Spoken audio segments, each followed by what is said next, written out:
Hello everyone. Today we are discuss budget in economic series. So वापस आते हैं अपनी इकोनॉमिक सीरीज के अंदर और आज हमारा जो टॉपिक है वो है बजट का. ठीक है. This is a most important topic with the reference of your examination. So first of all focus on the key points of budget. And firstly जब भी हम किसी भी चीज को पढ़ते हैं so we know about it कि what is definition of these things, right? तो उसकी definition क्या है, उसके consequences क्या है. ठीक है. ये सारी चीजें हमें पता होनी चाहिए. बजट से क्या अभिप्राय है, या बजट कितने प्राप्त का होता है, या बजट किस तरीके से बनता है, या बजट की संरचना क्या होती है, एवरीथिंग हम इसके अंदर पढ़ेंगे. ठीक है. सबसे पहले हम पढ़ेंगे सरकारी बजट के बारे में. तो हमें पता होना चाहिए एक वर्ष का लेखा जोखा क्या कहलाता है, बजट कहलाता है. ठीक है. एक वर्ष का लेखा जोखा, जो कि मैंने लिखा भी है. देन अब बीते वर्ष में सरकार की, अब ये बजट जो है आखिर बनता किससे है, ये बजट आखिर बनता किससे है. ठीक है. हमने डेफिनेशन तो पढ़ ली कि एक वर्ष का लेखा जोखा क्या कहलाता है, बजट कहलाता है. बट हमें ये भी पढ़ना है कि बजट बनता कैसे है और किस कब लागू होता है, कब ये सदन में पेश होता है. ठीक है. डन. आ जाते हैं बजट की डेफिनेशन पे. मैं इंग्लिश में भी पढ़ाऊंगी बेटा, आपको हिंदी में भी पढ़ाऊंगी. इससे पहले जितनी भी वीडियो आपने अगर नहीं देखी है सो आप चैनल पे जाके वीडियो को देख ले.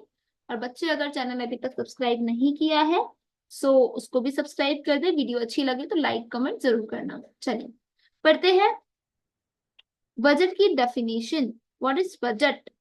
ठीक है. What is budget. एक तरीके का डॉक्यूमेंट्री होता है. बजट जो होता है वो डॉक्यूमेंट्री होता है. डन. तो द पेन चेंज कर लेती हूँ. The budget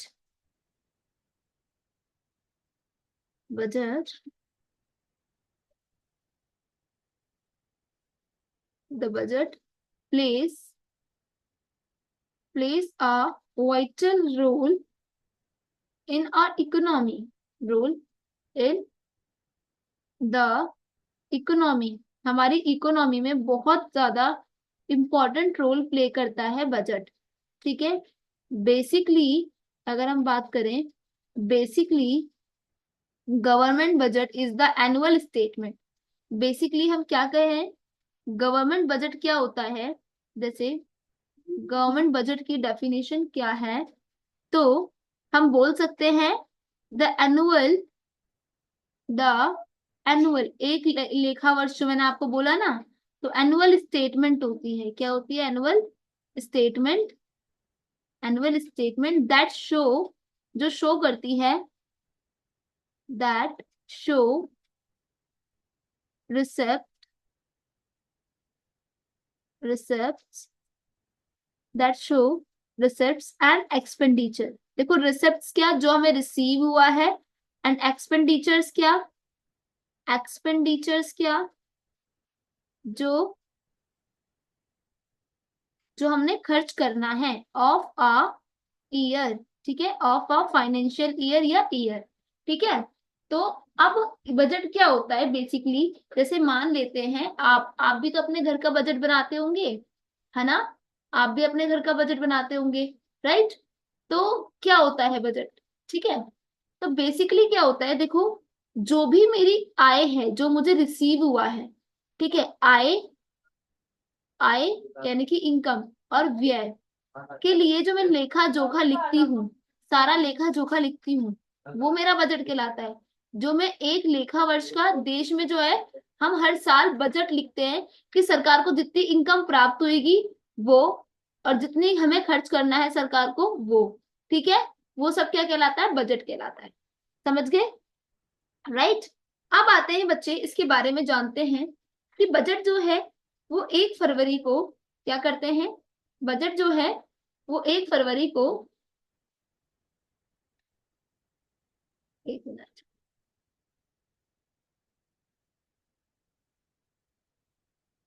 done done done done done.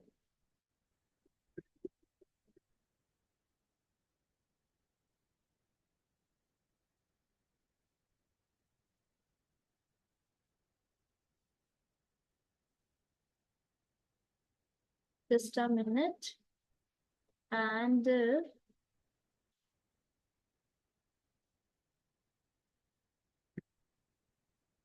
Okay done. Budget आपका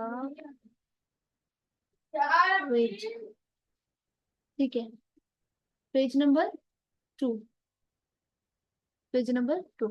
अब बजट में हम क्या पढ़ेंगे बेटा कि आखिर बजट के अंदर बजट की अवधारणा क्या है, ठीक है, बजट की अवधारणा क्या है, कंसेप्ट क्या है, कंसेप्ट ऑफ बजट क्या है, ठीक है।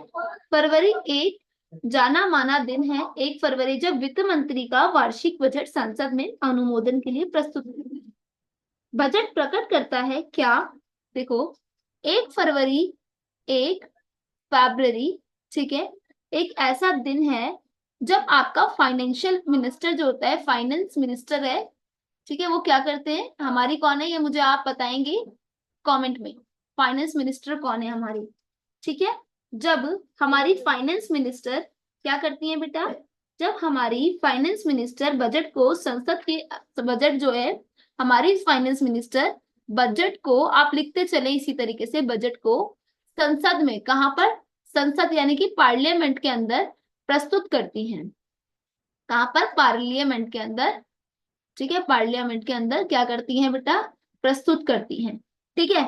वो क्या कहलाता है, 1 फरवरी जाना माना दिन होता है जब बजट पार्लियामेंट के अंदर प्रस्तुत होता है, ठीक है बच्चे। अब ये क्या बताता है भाई, बजट की क्या, बजट जो है वो क्या दिखाता है, बजट क्या शो करता है बजट क्या शो करता है, सबसे पहले ये जानते हैं, ठीक है। तो भाई सबसे पहले फाइनेंशियल, भाई बजट बना रहे हैं हम, फाइनेंशियल के लिए तो बना रहे हैं, तो फाइनेंशियल जितनी भी परफॉर्मेंस होती है, ठीक है, फाइनेंशियल परफॉर्मेंस दिखाता है, यानी कि वित्तीय निष्पादन दिखाता है, क्या दिखाता है, सरकार का वित्तीय निष्पादन दिखाता है, लिख लें, सरकार का वित्तीय निष्पादन दिखाता है, वित्तीय निष्पादन, ठीक है, सरकार का वित्तीय निष्पादन दिखाता है। और क्या दिखाता है बजट, बजट क्या दिखाता है, और बजट पॉलिसी क्या दिखाता है, आगामी वर्षों के लिए सरकार की नीतियां, फाइनेंशियल परफॉर्मेंस के साथ फाइनेंशियल पॉलिसी, क्या, फाइनेंशियल पॉलिसी के आगे सरकार क्या करने वाली है, इससे रिलेटेड सरकार की वित्तीय नीति, ठीक है, वित्तीय नीति को दिखाता है, ठीक है, वित्तीय नीति को भी दिखाता है। देन अब सरकार के वित्तीय निष्पादन के संदर्भ में पिछले 1 वर्ष के दौरान हुई गतिविधियां, व्याख्या जैसे कि जैसा है ध्यान अधिकतर बजट के दूसरे भाग पर दिया जाता है, जिसमें आगामी वर्ष के लिए सरकार की नीतियां तथा कार्यक्रमों का वर्णन किया जाता है। सरकार की नीतियां, कार्यक्रम जो बजट में प्रस्तुत किए जाते हैं क्या कहलाते हैं बेटा, अब बजट जो होता है हमारा, बजट शो क्या करता है, ये 2 चीजें शो कर रहा है, ठीक है। अब जो बजट है, ठीक है, उसमें वेट, ठीक है, अब बजट के अंदर एक और चीज हम देखेंगे कि जो बजट है बेटा, वह बजट के अंदर एक और चीज हम देखेंगे कि बजट के अंदर हम 2 चीजें देखते हैं, गतिविधियों के अंदर 2 चीजें देखते हैं। पहला बजटीय नीति, ठीक है, अब हम देखेंगे बजट के अंदर क्या देखेंगे, पहली बजटीय नीति, नीति, ठीक है, जिसे हम इंग्लिश में बोलते हैं बेटा बजटरी पॉलिसी, क्या बोलते हैं, बजटरी पॉलिसी। अब ध्यान से सुनना, किसको बोलते हैं बजटरी पॉलिसी, क्योंकि यहाँ पे ना कंफ्यूजन हो जाती है बच्चों को, बजटरी पॉलिसी, पॉलिसी बोलते हैं नीति को, ठीक है, पॉलिसी, ठीक है जी। और दूसरा हम पढ़ेंगे क्या, राजकोषीय नीति, ठीक है, राजकोषीय नीति। देन राजकोषीय नीति is fiscal policy, fiscal policy, then तो ये हो गई राजकोषीय नीति। अब हम इन दोनों में डिफरेंस जानेंगे कि क्या होता है। देखो, सरकार नीति तथा कार्यक्रम प्रस्तुत करती है, ठीक है, उसे क्या बोलते हैं? सरकार की बजटीय नीति बोलते हैं, जो भी वो बजट के लिए नीति करती है। और जो सरकार क्या करती है, सरकार की राजकोषीय नीति कहलाती है। इसके दो पहलू होते हैं, ठीक है। बजटीय नीति क्या होती है बेटा? देखो, जो सरकार बताएगी, क्या बताएगी सरकार की, मैं ये पैसा यहाँ यहाँ यहाँ खर्च करने वाला हूँ, ये की बजटीय नीति है। इसमें जो पैसों का वो बारे में सरकार बात करेगी कि ये पैसा इस जगह, ये पैसा इस जगह, ये पैसा इस जगह, वो उसकी क्या होगी? राजकोषीय नीति, कि मेरा इतना पैसा यहाँ से आ रहा है, मैं यहाँ पे लगा दूंगा। ठीक है। अब जो ये है, इसके दो पहलू होते हैं। राजकोषीय नीति बजटीय नीति कहलाती है, इसलिए इसके दो पहलू होते हैं। नंबर वन, पहला पहलू है राजस्व पहलू। राजस्व पहलू, राजस्व पहलू क्या होता है बेटा? In English, revenue. ठीक है, राजस्व पहलू है रिवेन्यू एस्पेक्ट। ठीक है, रेवेन्यू एस्पेक्ट। ठीक है। एंड दूसरा है आपका क्या?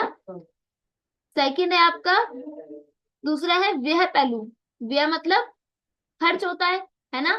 तो हम बोलेंगे एक्सपेंडिचर, एक्सपेंडिचर एस्पेक्ट। अब आप सोच रहे होंगे मैम ये क्या है, राइट? इससे क्या फायदा है, या ये व्हाट इज दिस, है ना? ये है क्या आखिर? ठीक है, तो हम ये पढ़ेंगे। चलो ठीक है। अब आता है आपका क्या, ये पेज नंबर 3 है। ठीक है, अब हम पढ़ेंगे पहला। देखो, अगर मैं बात कर रही हूँ बजट की, है ना, मैं बात कर रही हूँ बजट की। बजट बहुत सिंपल सा वर्ड है बेटा, बजट, जिसके अंदर मैं बोल रही हूँ लेखा जोखा है। तो वो मेरे पास इनकम कहाँ से आई है, और मेरे पास इनकम जो है कहाँ पे खर्च होगी। तो जाहिर सी बात है, राजकोषीय नीति में क्या है बेटा? पहला यही है कि आपका राजस्व पहलू। राजस्व, राजस्व क्या होगा बेटा? जो सरकार को मिल रहा है, रिवेन्यू किससे मिलेगा? राजस्व सरकार को किससे मिलेगा? रिवेन्यू किससे मिलेगा भाई? किससे मिलेगा? जनता से टैक्स मिलेगा। ठीक है। दूसरा है सरकार के पास व्यय पहलू। तो यानी कि व्यय पहलू अब बहुत ही सीधा है, सरकार कहाँ से अपनी आय प्राप्त करती है, आय प्राप्त करके वो कहाँ पर खर्च करती है। ठीक है, इसका लेखा जोखा क्या कहलाता है? बजट कहलाता है। समझ में आई? ठीक है, ये सब क्या है? बजट है। अपनी आय को व्यय करना, उसका लिखना झुकना कि भाई यहाँ पर मुझे क्या करना है, यहाँ पे ये खर्च करना है, यहाँ पे वो खर्च करना है। तो बजटीय राजस्व, बजटीय व्यय को व्यवस्थित करके सरकार स्थिरता और समृद्धि, ग्रोथ और स्टेबिलिटी। देखो भाई, मेरे को जहां से पैसा मिल रहा है और मुझे जहां पे पैसा खर्च करना है, उसको अगर मैं स्टेबल रखूंगी तो जाहिर सी बात है मुझे नुकसान भी नहीं होगा, है ना? अगर मेरी इनकम 100 रुपए की है और मेरे खर्च हो रहे हैं 99 रुपए, तो मेरी बचत है 1 रुपया, तो ये तो गलत है ना? बल्कि मेरे बजट में ऐसा होना चाहिए, अगर मेरी इनकम है 100 रुपए की, तो कम से कम मेरा खर्चा हो 30 रुपए का, या 40 रुपए का, या 50 रुपए का। बस कम से कम 50 रुपए तो तुम्हारे पास बच रहे हो बचत में, है ना? तो तब जाकर तो आपका बजट अच्छा होगा। समझ रहे हैं? तो आगे आइए। डन। अब आगे आते हैं। नेक्स्ट है बेटा क्या? अतः सरकारी बजट की अनुमति प्राप्ति अनुमानित व्यय का वितरण है। ठीक है, जो रिवेन्यू है, जो आपका रिवेन्यू है, बजट जो है वो रिवेन्यू और रिसिप्ट का वितरण है। हमने लिखा भी था ना पहले, बजट क्या है बजट में, है ना? मीनिंग ऑफ गवर्नमेंट बजट लिख सकते हो आप, ऐसे लिखे, meaning of government budget, meaning of government budget is the annual annual statement, annual statement budget, annual statement budget. ठीक है, ये क्या है? एक एनुअल स्टेटमेंट बजट है, जिसमें क्या लिखा होता है? इट्स ऑब्जेक्टिव, इट्स ऑब्जेक्टिव आप लिख सकते हैं, इट्स ऑब्जेक्टिव्स। क्या है इसके ऑब्जेक्टिव बेटा? Public, public goods revenue, public goods revenue receipt. ठीक है, रेवेन्यू रिसिप्ट रेवेन्यू रिसिप्ट, ठीक है। Revenue receipt, capital receipt, revenue expenditures, capital expenditures, ठीक है। रेवेन्यू रिसिप्ट और कैपिटल रिसिप्ट जो उसको प्राप्त हुई है, ठीक है, वो कैपिटल रिसिप्ट, रिसिप्ट और रेवेन्यू एक्सपेंडिचर्स, एक्सपेंडिचर्स, एक्सपेंडिचर, ठीक है, एक्सपेंडिचर्स और कैपिटल एक्सपेंडिचर, देन, ठीक है, और कैपिटल एक्सपेंडिचर, देन इन सबका जो लिखा जोखा है ना, ठीक है, आप बोल सकते हो अनुमोदित आय, कि मेरी अनुमोदित मतलब होता है जिसमें हम अनुमान लगा रहे, अनुमोदित आय व व्यय का वितरण, ठीक है, व्यय का वितरण क्या कहलाता है? सरकारी बजट कहलाता है। लिख लो इसे आराम से, ठीक है। अब इसके बाद हम जानेंगे बेटा कि बजट जो है, इसे आप लिख ले पहले, ये स्क्रीनशॉट ले ले, पर बेटा लिखते चले तभी समझ में आएगा। पता है मैं इसीलिए आपकी वन शॉट क्लास ले रही हूँ, ताकि आपको अलग अलग वीडियो में ना समझना पड़े, सब पूरा चैप्टर एक वीडियो में समझने आप। अब आते हैं हम सरकारी बजट के उद्देश्य पर, ठीक है, सरकारी बजट के उद्देश्य पर आते हैं, बजट के उद्देश्य पर, ठीक है, सरकारी बजट के उद्देश्य पर, उद्देश्य, डन, यानी कि ऑब्जेक्टिव ऑफ गवर्नमेंट बजट, क्या? ऑब्जेक्टिव ऑफ गवर्नमेंट बजट, ठीक है, ठीक है, ऑब्जेक्टिव ऑफ गवर्नमेंट बजट। अब पहला हम पढ़े ऑब्जेक्टिव ऑफ गवर्नमेंट बजट। पहला देखो ऑब्जेक्ट क्या है, हम क्यों बनाते हैं, गवर्नमेंट क्यों बना रही है बजट, है ना, वजह क्या है, क्या जरूरत पड़ गई इस बजट की? तो जीडीपी में ग्रोथ करने के लिए, यानी कि समृद्धि करने के लिए, ठीक है, जीडीपी में समृद्धि करने के लिए, जीडीपी में ग्रोथ करने के लिए, जीडीपी ग्रोथ के लिए हम क्या करते हैं बेटा? बजट बनाते हैं। सेकंड, क्यों बनाते हैं? और संसाधनों का आवंटन करने के लिए, संसाधनों का आवंटन करने के लिए, ठीक है, संसाधनों का आवंटन करने के लिए, यानी कि एलोकेशन ऑफ रिसोर्सेस। आप लिख लो बच्चे, हिंदी मीडियम वाले भी इंग्लिश मीडियम वाले भी, दोनों के लिए वीडियो है, इसलिए तो सोचे ही ना आप इंग्लिश मीडियम वाले हो आपके लिए नहीं है, आप हिंदी मीडियम वाले हो या आपके लिए नहीं है, इसीलिए मैं दोनों रिसोर्सेस से पढ़ा रही हूँ, ठीक है, allocation of source. And third is सार्वजनिक वस्तुओं का प्रावधान, ताकि हम पता चल सके कि भाई पब्लिक गुड्स हमारे पास कितने हैं, ठीक है, सार्वजनिक वस्तुओं के प्रावधान के लिए, ठीक है, सार्वजनिक वस्तुओं के प्रावधान के लिए, सार्वजनिक वस्तुओं के प्रावधान हेतु, ठीक है,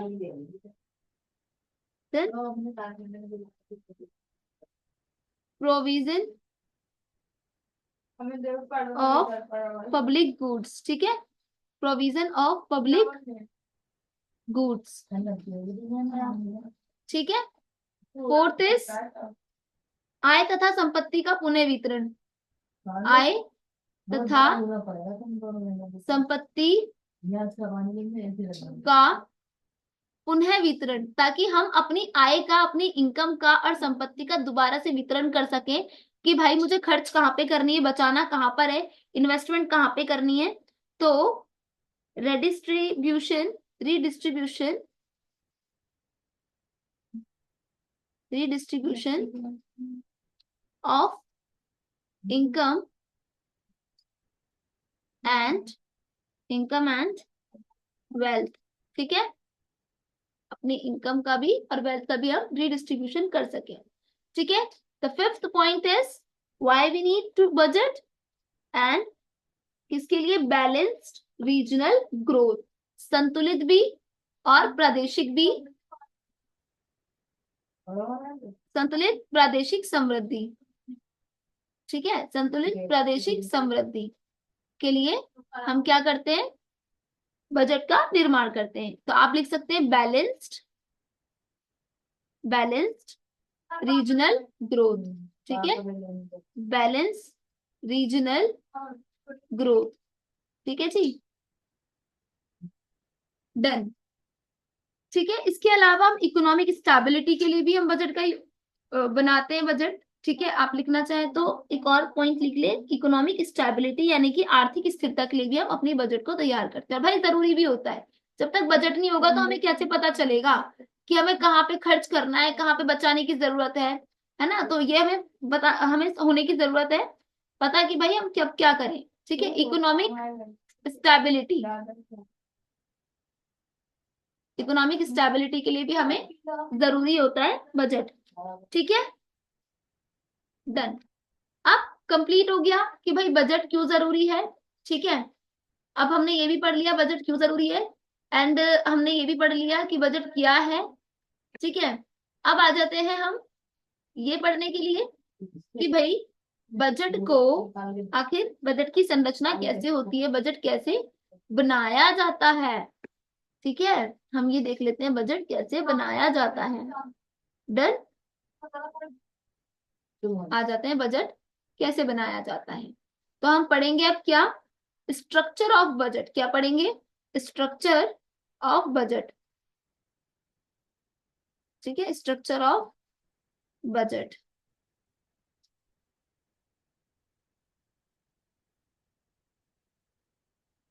ठीक है, बजट की संरचना।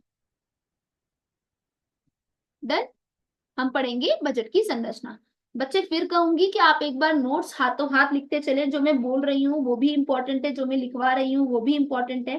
तो होप सो आप दोनों चीजें लिखते चले, जो मैं लिखवा रही हूँ वो भी और जो मैं बोल रही हूँ वो भी। ठीक है, चले अब हम बजट की संरचना पढ़ेंगे। देखो बजट की संरचना यानी कि बजट कैसे बनता है, तो मैं फिर यही कहूंगी बेटा, जो आपको प्राप्त हो रहा है, जो आप खर्च कर रहे हैं, है ना। जैसे मान लो आपकी इनकम है, जब आपकी इनकम, अगर मान लेते हैं आपकी इनकम है 50,000 रुपए। ठीक है, आपकी इनकम है 50,000 रुपए। तो जब आपकी इनकम आती होगी तो आप क्या करते होंगे, एक जगह वो लिखते होंगे कि मेरी इनकम कहाँ कहाँ से कितनी कितनी कमा रही हूँ मैं। ठीक है, और एक तरफ लिखेंगे कि मुझे इस महीने ये लेकर आना है, यहाँ पे खर्च करना है, इतने मम्मी को देने, इतने पापा को देने पैसे, है ना। तो यही तो बजट है, यही तो बजट है। तो बजट क्या है बेटा, बजट है आपका क्या, कि बजट प्राप्तियां और व्यय, जो सरकार प्राप्त करती है उसे हम प्राप्तियां कहते हैं, जो सरकार व्यय करती है, खर्च करती है, उसे हम व्यय कहते हैं। ठीक है, जो व्यय करती है उसे हम व्यय कहते हैं। प्राप्तियां होती हैं आपकी रिसिप्ट बेटा।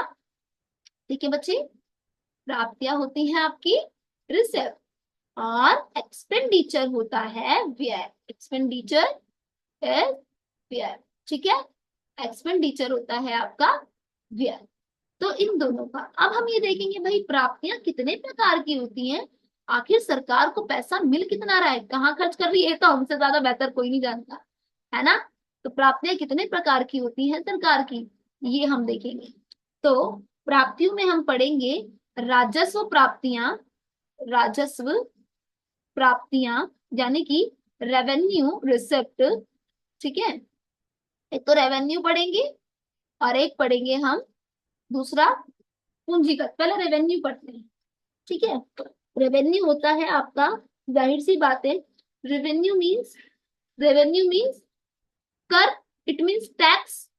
तो दो प्रकार के रेवेन्यू तो कौन लेती है, एक तो टैक्स लेती है सरकार, टैक्स से पैसा कमाती है, एक नॉन टैक्स से। अच्छा, नॉन टैक्स से भी कमाती है, कैसे कमाती है भाई, कभी सुना है, किसी किसी ने नहीं सुना होगा, किसी किसी ने सुना होगा। ठीक है, अब देखो जो प्राप्तियां हैं, टैक्स और नॉन टैक्स। टैक्स कौन सा होता है बेटा, हम सबने देखा है, पहला जैसे हम पढ़े इनकम टैक्स, है ना। इनकम टैक्स देते हैं ना हम लोग, बिल्कुल देते हैं, बहुत अच्छे से जानते हैं। इनकम टैक्स देते हैं, कॉर्पोरेशन टैक्स देते हैं, है ना, कॉर्पोरेशन टैक्स देते हैं। ठीक है, और और क्या देते हैं, कॉर्पोरेशन टैक्स देते हैं, कॉर्पोरेशन टैक्स। ठीक है, और क्या देते हैं दूसरा, इसके अलावा हम इस स्टेट टैक्स देते हैं, कस्टम टैक्स देते हैं। कस्टम टैक्स कौन सा होता है बेटा, कस्टम टैक्स कौन सा होता है, सीमा शुल्क कहते हैं कस्टम टैक्स को। कॉर्पोरेशन को क्या बोलते हैं बेटा, निगम कर, लिख लो आप, इसके आगे लिख लो चाहे से। इसको इनकम को तो आय बोलते ही है, पता होगा। कॉर्पोरेशन को हम निगम बोलते हैं और कस्टम को हम बोलते हैं सीमा, ठीक है, सीमा शुल्क। ठीक है, और इसके अलावा हम जीएसटी देते हैं। भाई सबको बेहद अच्छे से पता है जीएसटी कौन सा टैक्स है, गवर्नमेंट सर्विस टैक्स, है ना, ये भी टैक्स में आता है। पर नॉन टैक्स कौन से होते हैं, नॉन टैक्स में क्या आता है, ठीक है, नॉन टैक्स में क्या आता है ये देखो। नॉन टैक्स में जैसे बेटा आपका आता है शुल्क, जो कोर्ट फी होती है या फी, जो भी फीस होती है गवर्नमेंट की, वो देना क्या कहलाता है, शुल्क। ठीक है, शुल्क यानी कि फीस, नॉन टैक्स में आ गया फीस। ठीक है, दूसरा जैसे एस्टीट होता है, ठीक है, सरकारी उद्योगों में से आए, ठीक है, डोनेशंस देना, दान सरकार को देते हैं ना, अनुदान देते हैं, उसे हम डोनेशन कहते हैं। ठीक है, डोनेशन देना, जुर्माना देना, किसी भी चीज का हेलमेट नहीं पहना आपने, ये सारा जुर्माना जिसे हम फाइन्स कहते हैं। ठीक है, या फिर स्पेशल वो देना, या 3G 2G स्पेक्ट्रम की बिक्री से प्राप्त आय, है ना, तो ये सब क्या कहलाती है, एस चीट भी लिख लो इसके अंदर, एस चीट। ठीक है, ये भी भरना क्या होता है हमारा, एस चीट। ठीक है, ये भी नॉन टैक्स कहलाता है। देन होप सो समझ में आया होगा आपको भी। ठीक है, तो ये है आपकी राजस्व प्राप्तियां। ठीक है, अब आती हैं आपकी पूंजीगत प्राप्तियां, कर, कर समझ में आया ना। करों के प्रकार कितने होते हैं, वैसे ये टैक्स हमने पढ़े हैं, तो इन टैक्स के बारे में थोड़ा सा और पढ़ लिया जाए कि भाई टैक्स क्या होते हैं, करों के प्रकार किसे कहते हैं, है ना। तो टैक्स, टैक्सेस कितने टाइप के होते हैं, टैक्सेस कितने टाइप के होते हैं, टाइप, टाइप्स कितने टाइप के होते हैं टैक्सेस। देखो पहला होता है आपका प्रोग्रेसिव, वैल्यू एडेड और डायरेक्ट इनडायरेक्ट। पहला टैक्स है आपका प्रगतिशील। ठीक है, प्रगतिशील टैक्स आगे खुद लिख लेना, मैं आगे प्रोग्रेसिव लिख देती हूँ। ठीक है, प्रोग्रेसिव टैक्स, प्रोग्रेसिव टैक्स। दूसरा है आपका टैक्स कौन सा बेटा, ये जरूर आएगा, लिख ले आप, ये जरूर आएगा कि इनमें से डिफरेंस पूछ सकते हैं किसी एक का भी, मूल्य अनुसार। ठीक है, विशिष्ट कर भी जिसको कहते हैं हम, आप विशिष्ट लिख रही हूँ, कर खुद लिख लेना। ठीक है, विशिष्ट कर। तीसरा ये है, तीसरा कौन सा है, प्रत्यक्ष व अप्रत्यक्ष कर, प्रत्यक्ष व अप्रत्यक्ष, अप्रत्यक्ष कर। ठीक है, अब जानते हैं प्रगतिशील कौन सा कर होता है, प्रोग्रेसिव कर कौन सा होता है, विशिष्ट कौन सा होता है, और प्रत्यक्ष अप्रत्यक्ष कौन सा होता है। देखो विशिष्ट को इंग्लिश में बोलते हैं हम, विशिष्ट कर को स्पेसिफिक टैक्स भी बोल सकते हो आप, स्पेसिफिक, या फिर आप वैल्यू एडेड भी बोल सकते हो। और डायरेक्ट होता है प्रत्यक्ष, डायरेक्ट टैक्स, इनडायरेक्ट टैक्स। ठीक है, इनडायरेक्ट, देन, ठीक है, इनडायरेक्ट। अब प्रगतिशील वह कर प्रणाली है जिसमें आय बढ़ने के साथ साथ कर की दर बढ़ती है। ठीक है, देखो यहाँ पे क्या होगा बेटा, जहां इनकम बढ़ेगी, मैं ऐसे समझाऊंगी आपको, आप लिख खुद लेना, इनकम भी बढ़ेगी तो टैक्स भी बढ़ेगा, वो होता है प्रगतिशील टैक्स। ठीक है, और प्रतिगामी टैक्स यानी कि रेग्रेसिव होता है, इसका उल्टा होता है वह कर प्रणाली जिसमें वास्तविक भार धनी व्यक्तियों की अपेक्षा निर्धन व्यक्तियों पर ज्यादा है। प्रगतिशील के साथ प्रतिगामी एक और टैक्स आता है जिसके अंदर लिख लें आप, रिग्रेसिव है, जिसके अंदर आपकी जो आय है उस पे ना एक इनकम का एक मूल्य वो कर दिया जाता है निर्धारित। ठीक है, वो टैक्स फिर बढ़ता ही बढ़ता है। ठीक है, मूल्य वृद्धि टैक्स कौन सा होता है, वैल्यू एडेड, ये स्पेसिफिक जिसको आप बोलते हो। तो मूल्य वृद्धि वह कर है जो उत्पादन की अवस्थाओं में होने वाली मूल्य वृद्धि पर लगाया जाता है। ठीक है, तो अगर मेरा प्रोडक्शन बढ़ रहा है, प्रोडक्शन बढ़ रहा है, ठीक है, तो मेरा टैक्स भी बढ़ जाएगा। ठीक है, जैसे सीमा शुल्क है। ठीक है, और मूल्य वृद्धि भी आपका जीएसटी में भी आता है। ठीक है, और विशिष्ट यही है, तोल के हिसाब से आपका बढ़ता चला जाएगा। जैसे आपका तोल बढ़ता जा रहा है इस तरीके से आपका टैक्स बढ़ता जाएगा। देखो डायरेक्ट टैक्स कौन सा है, जो डायरेक्ट उससे लिया जाए जिस पे लगाया जाता है। इनडायरेक्ट टैक्स कौन सा है, जो लगाया किसी पे गया है और भरता कोई और है उसको। जैसे क्या बेटा, जीएसटी दुकानदार पे लगाया जाता है और भरते हम लोग, है ना। समझ गए, आयकर निगम कर, ठीक है, डन, समझ में आ गया। प्रत्यक्ष और अप्रत्यक्ष तो जरूर आने वाला है, जरूर आएगा 2 नंबर में, ठीक है। जीएसटी प्रत्यक्ष कर है, अप्रत्यक्ष कर है, और दुकानदार सरकार को जीएसटी देता है, परंतु आमतौर पर वो इसे बेची गई वस्तुओं की कीमत में जोड़कर उससे खरीदता है, मतलब उससे कमाता है, ठीक है। तो कर के प्रकार पता चल गए, पता चल गए ना। और करेक्टर जो है हमारी एस्टीट वगैरह मैंने आपको बताई दी है। एस्टीट क्या होती है बेटा, सरकार की उस आय को कहते हैं एस्टीट जो उसकी संपत्ति जिसकी जिनकी मृत्यु बिना कानून उत्तराधिकारी के नियुक्त की जाती है, कानूनी, जिनकी मृत्यु बिना किसी कानूनी अधिकारी की नियुक्त की जाती है, उन संपत्ति के दावेदार नहीं होते। देखो ऐसा होता है कि देखो सरकार के खाते में कौन कौन सी चीजें जाती हैं। शुल्क पता है, हमें फीस हमें देनी पड़ जाती है, डोनेशन कोई भी दे देता है, जुर्माना हमें पता है, एस्टीट नहीं पता। जैसे किसी का कोई होता नहीं है और वो मर गया, उसकी प्रॉपर्टी कहाँ जाएगी, सब कुछ कहाँ जाएगी, सरकार के खाते में तो जाएगी। तो वो नॉन टैक्स की कमाई तो हुई एक तरीके से, है ना। जिसका भी कोई नहीं है उसकी सारी कमाई सारा सब कुछ वो मर गया तो किसके पास जाएगा, सरकार के पास जाएगा, है ना। तो यही होती है कि आपकी करके टाइप्स, ठीक है। अब तो हमने निकाली प्राप्तियां, है ना, प्राप्तियां निकाली। अब पूंजीगत प्राप्तियां तो निकाले, राजस्व प्राप्तियां तो हमारी हो गई। अब आएगी पूंजीगत प्राप्तियां, कौन सी आएंगी, पूंजीगत प्राप्तियां, ठीक है। अब हमारी सेकंड है पूंजीगत प्राप्तियां, पूंजीगत प्राप्तियां,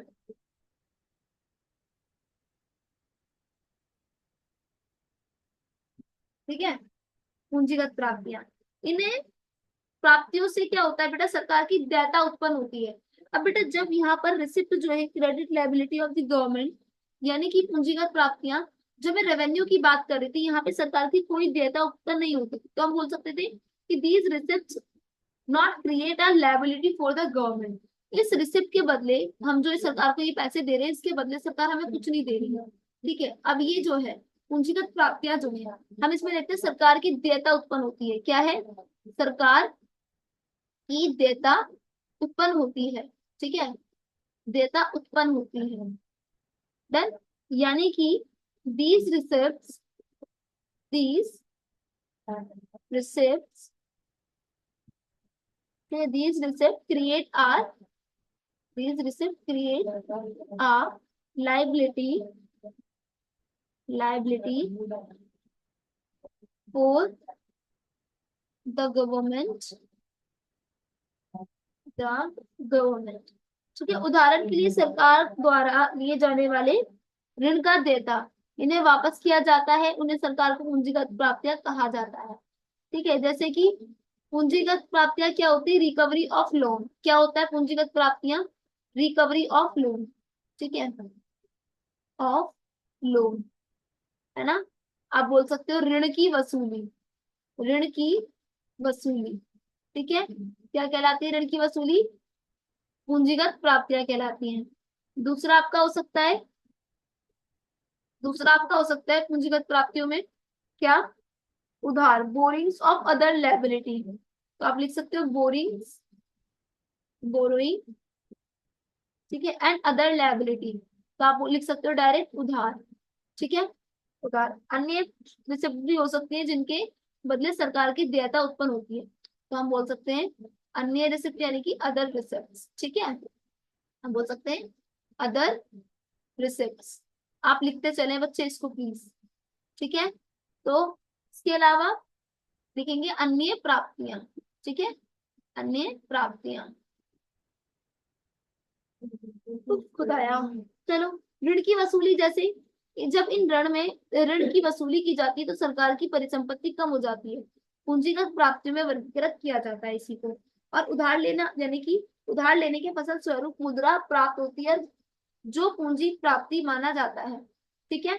और इसके अलावा होता है अन्य प्राप्तियां, विनिवेश से अभिप्राय है सरकार द्वारा निजी क्षेत्र में सरकारी सार्वजनिक क्षेत्रों के उद्यमों में शेयरों की बिक्री जो होती है, उसे हम अन्य प्राप्तियां कहते हैं। शेयरों की बिक्री वगैरह करके भी सरकार कम आती है। तो राजस्व प्राप्तियां, पूंजीगत प्राप्तियां, यानी कि हमने प्राप्तियां रिसिप्ट्स जो है वो तो पढ़ लिया। अब पढ़ने की बारी है एक्सपेंडिचर्स, है ना।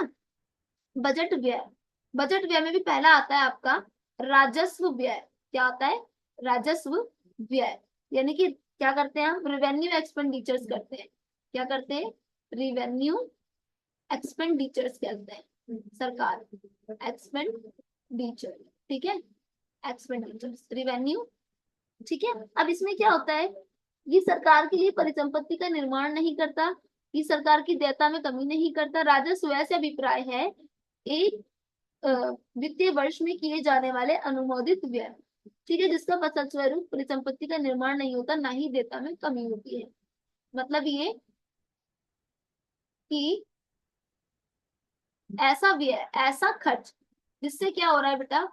ऐसा खर्च आप लिख सकते हो इसको रिवेन्यू एक्सपेंडिचर, एस्टिमेट एक्सपेंडिचर है गवर्नमेंट फिजिकल ईयर का, इधर क्रिएट क्या, जैसे सरकार का वेतन बिल, ठीक है, ऐसे खर्च जिससे सरकार को कुछ मिल नहीं रहा है खर्च करने के बाद, जैसे सरकार का वेतन बिल, ठीक है, वेतन बिल, ठीक है। दूसरा, जैसे ब्याज का भुगतान कर रही है सरकार, ठीक है, इससे मिल थोड़ी रहा है सरकार को कुछ, ब्याज का भुगतान कर रही है, ठीक है, भुगतान कर रही है सरकार। तीसरा, जैसे कि आर्थिक सहायता कर रही है सरकार किसी की, ठीक है, किसी तबके की, समाज की आर्थिक सहायता कर रही है सरकार, का खर्च तो हो रहा है, पर ये खर्च क्या है? इसको कुछ देयता उत्पन्न नहीं कर रहा, मतलब कुछ और नहीं दे रहा है। सुरक्षा के लिए खरीदी गई वस्तु, हथियारों पे खर्च कर रही है ना, हथियारों पे या सुरक्षा के लिए जो वस्तु खरीदी जाती है उन पे खर्च कर रही है। ये हो जाता है राजस्व व्यय, ठीक है, ये क्या हो जाता है? राजस्व व्यय। फिर आता है आपका पूंजीगत व्यय। क्या आता है? दूसरा आता है, दूसरे नंबर का आपका पूंजीगत व्यय, पूंजीगत व्यय, ठीक है। पूंजीगत व्यय होता है आपका क्या?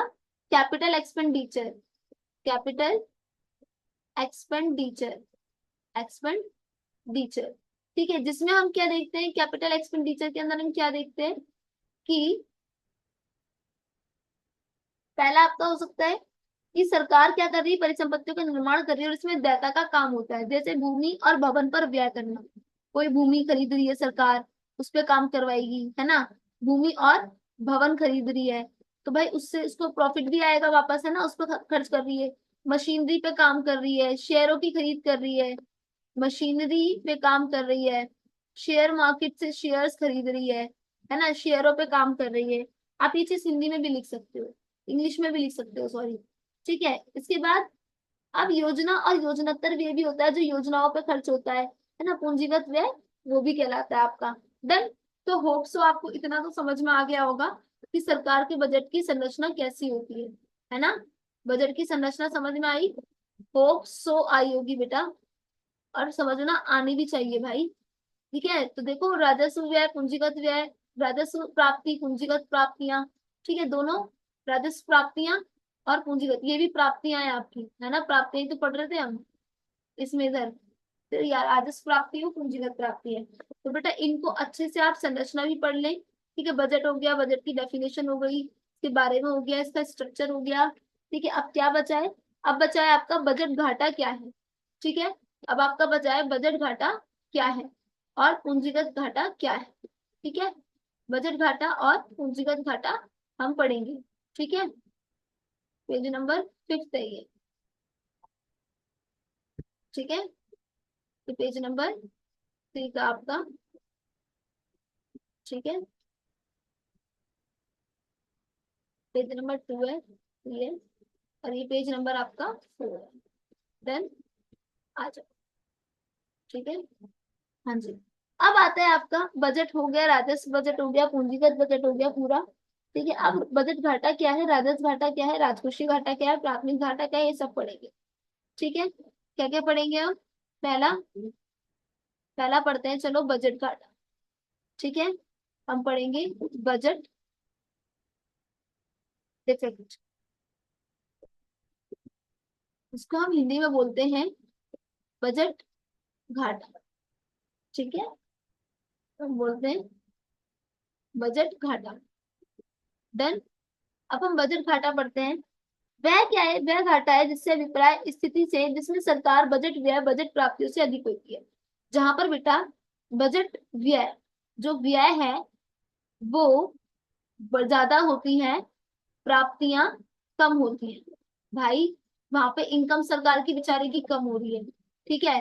तो क्या होता है बजट में? क्या होता है बेटा? बजट डिपिक्ट ऐसे situation, budget expenditure of the government greater than the budget receipt, ठीक है। उसे क्या बोलते हैं हम? बजट डिफिक्ट बोलते हैं। समझ में आई? दूसरा क्या है आपका बजट डिफिक्ट? क्या होता है देख ले। जहां जहां पर बजट व्यय बजट व्यय बजट प्राप्ति से अधिक होता है, बजट प्राप्तियों से अधिक होता है, अधिक होता है, बजट प्राप्तियों से अधिक होता है, ठीक है। तो आप लिख सकते हैं क्या कि द गवर्नमेंट्स आर, लिख सकते हो government R greater than expenditure government, expenditures of government, ऐसे लिखो, ठीक है। ये लिखिए एक्सपेंडिचर ऑफ गवर्नमेंट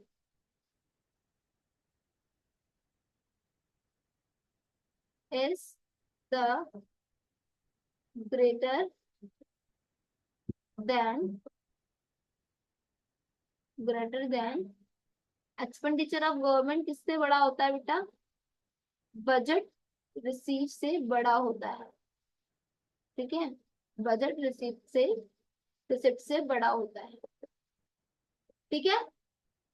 जहां पर बजट व्यय बेटा, फिर सुन लो, व्यय ज्यादा होता है प्राप्तियों से, इनकम कम हो रही है पर खर्चे बहुत हो रहे हैं, उसे बोलते हैं बजट घाटा। समझ गए? अब आ जाओ सेकंड पर। क्या? सेकंड इज कौन सा घाटा? बजट डिफिक्ट के बाद आएगा राजकोषीय, राजकोषीय घाटा, यानी कि आपका आता है रेवेन्यू डिफिक्ट। रेवेन्यू मतलब जो प्राप्त होती है सरकार को टैक्सों से, है ना। तो यानी कि यहाँ पे कुछ गड़बड़ी होगी, डिफिक्ट तो वही होता है, ठीक ठीक है। तो अब क्या रेवेन्यू डिफिक्ट में क्या आएगा बेटा? रेवेन्यू डिफिक्ट क्या होता है आपका? राजकोषीय घाटा, ठीक है। ये टाइप है बजट घाटे के, ठीक है। तो राजकोषीय घाटा क्या होता है? कुल व्यय उधार कुल प्राप्तियां, ठीक है।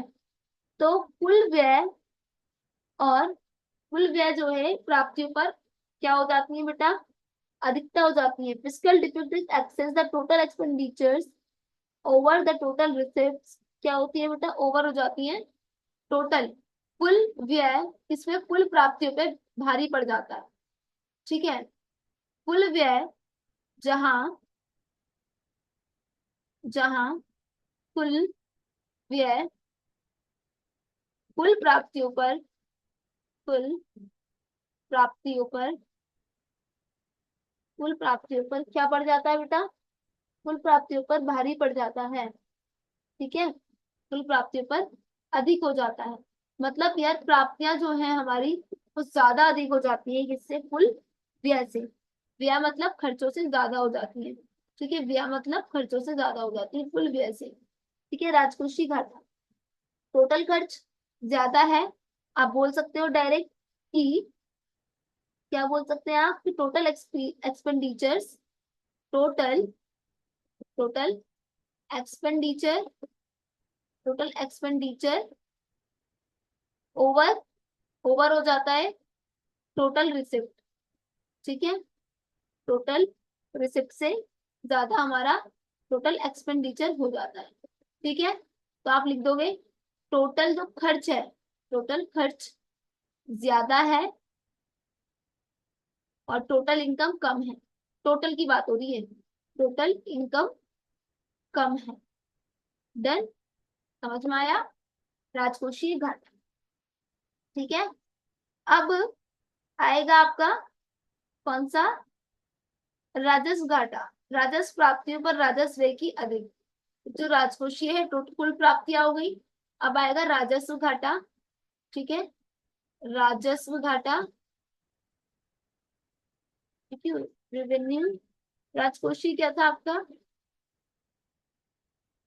सेम राजस्व घाटा कितना राजकोषीय घाटा होता है, ठीक है, इसे भी हम रेवेन्यू और फिस्कली बोलते हैं घाटा। सेम होता है इसकी तरह की कुल इनकम कम है और टोटल एक्सपेंडिचर ज्यादा है। प्राथमिक डाटा देखो भाई, प्राथमिक घाटा बहुत इंपॉर्टेंट है। प्राथमिक घाटा जिसे हम बोलते हैं प्राइमरी डिफेक्ट, ठीक है। ये एक एक चीज जो पढ़ा रही हूँ ना बेटा बहुत इंपॉर्टेंट है, ठीक है, बोर्ड में टकराने वाली है डेफिनेटली। अब आ जाओ प्राइमरी डिफेक्ट्स के अंदर।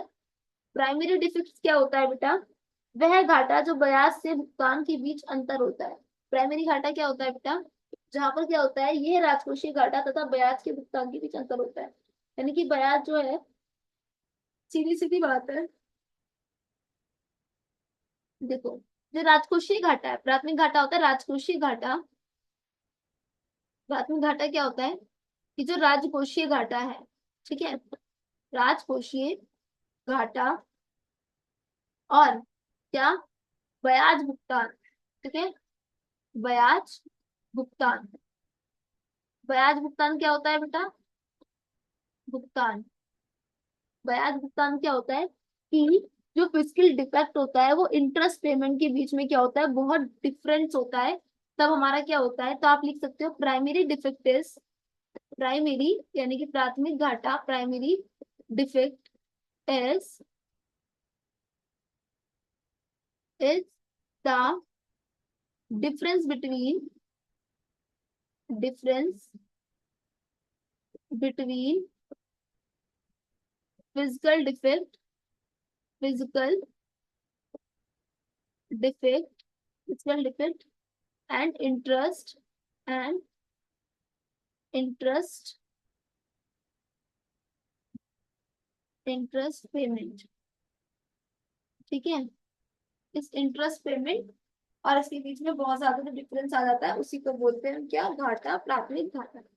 देन आया होगा, होप सो समझ में आया होगा आपके, ठीक है। बस हम इस चैप्टर के अंदर यही पढ़ेंगे। हमारे सारे टॉपिक्स कंप्लीट हो गए बच्चों। वीडियो थोड़ा लंबा हो गया है, आई नो बेटा, पर बच्चे एक शॉट में हमारा पढ़ना बहुत ज्यादा जरूरी था, यू नो बेटरली, वरना बच्चों को समझ नहीं आ पाता है और फिर अलग अलग वीडियो के चक्कर में ना पढ़ाई का मन भी नहीं करता कि यार क्या ही पढ़े, चल छोड़ो। तो बेटा प्लीज आप अच्छे से इसको कवर कर लेना, और जो आपकी छूटी हुई है वीडियो वो भी देख लेना, बिकॉज आपके लिए वो भी बहुत इंपॉर्टेंट है, वरना समझ नहीं आने वाली है कि क्या ही पढ़ लिया, है ना। तो हमने कौन कौन से टॉपिक बच्चे कंप्लीट कर लिए, फिर सारे टॉपिक कंप्लीट कर लेना आप भी, ठीक है। बजट एक बार बेटा जरूर अपनी किताब खोल के पढ़ लिया करो, क्योंकि वहां से भी बहुत ज्यादा ज्यादा ज्यादा ही इम्पोर्टेंट है, ठीक है। क्योंकि आपके एग्जाम आ गए मेरे नाल, और वो उसकी प्रिपरेशन करना तो अत्यंत महत्वपूर्ण है, इट मीन्स इम्पोर्टेंट है। तो बजट पढ़ेंगे, उसकी अवधारणा पढ़ेंगे, कंसेप्ट पढ़ेंगे, ठीक है, हमने पढ़ लिया ऑलरेडी, ठीक है। उसके उद्देश्य पढ़ेंगे, ठीक है, उद्देश्य पढ़ेंगे, ठीक है, बजट के कंसेप्ट पढ़े, उसके उद्देश्य यानी कि ऑब्जेक्ट्स पढ़ेंगे, है ना, ऑब्जेक्ट्स पढ़ेंगे। और क्या पढ़ना है हमें, उसकी संरचना यानी कि स्ट्रक्चर पढ़ेंगे, है ना, उसकी संरचना यानी कि बजट का स्ट्रक्चर पढ़ेंगे, तीसरा। चौथा क्या, राजस्व प्राप्ति वगैरह सब पढ़ेंगे, बजट के स्ट्रक्चर के अंदर ही पढ़ेंगे तो, है ना, बजट रिसिप्ट, बजट रिसिप्ट, ठीक है, और रिसिप्ट्स एंड बजट, रिसिप्ट के साथ साथ एक्सपेंडिचर। देन स्ट्रक्चर के बाद क्या पढ़ेंगे हम टाइप्स ऑफ कर पढ़े, हमने पढ़ ली ऑलरेडी, टाइप्स ऑफ टैक्सेस, ठीक है। इसके अलावा हमने रेवेन्यू एक्सपेंडिचर, कैपिटल एक्सपेंडिचर पढ़ा, और अब हमने पांच के पांच डिफिक्ट्स पढ़े सारे, जितने भी डिफिक्ट्स थे, चाहे वो बजट डिफिक्ट्स हो या फिर वो रेवेन्यू डिफिक्ट्स हो, ये सारे डिफिक्ट्स हमने पढ़ लिए। तो होप सो बच्चे आपको वीडियो अच्छी लगी होगी, फिर कहूंगी कि कमेंट जरूर करना, और सब्सक्राइब करना मत भूलना, लाइक करना, ठीक है, और शेयर जरूर कर देना अपनी क्लासेस में, ताकि बच्चों की हेल्प हो जाए। पूरी वन शॉट वीडियो है बेटा, इसी तरीके से नोट्स बनाना और इसी तरीके से हमने अपने आंसर्स पे लिखना है। और मैं आंसर राइटिंग की जल्दी वीडियो लेकर आऊंगी आपके एग्जाम से पहले पहले के आंसर लिखने कैसे हैं। ठीक है। इफ आपको हमारी ऑनलाइन क्लास के साथ जुड़ना है तो जाहिर सी बात है वही 9818464029 पर कांटेक्ट करें। और नहीं तो ब्राइट स्पार्क ट्यूटर के नाम से इंस्टाग्राम पे चैनल है, उसको फॉलो करें जाके। और आप मैसेज से पूछ सकते हैं जो भी आपका डाउट है। ठीक है। व्हाट्सएप या इंस्टाग्राम पे आप हमसे कांटेक्ट कर सकते हो। अल्लाह हाफिज everyone. Allah bless you also. Please focus on your exam preparation. There is also least time for your preparation, so focus on only your preparation right now. ठीक है। Please don't waste your time and hope so आप पढ़ेंगे। ठीक है। अपना ध्यान रखें। फिर मिलते हैं नेक्स्ट वीडियो में।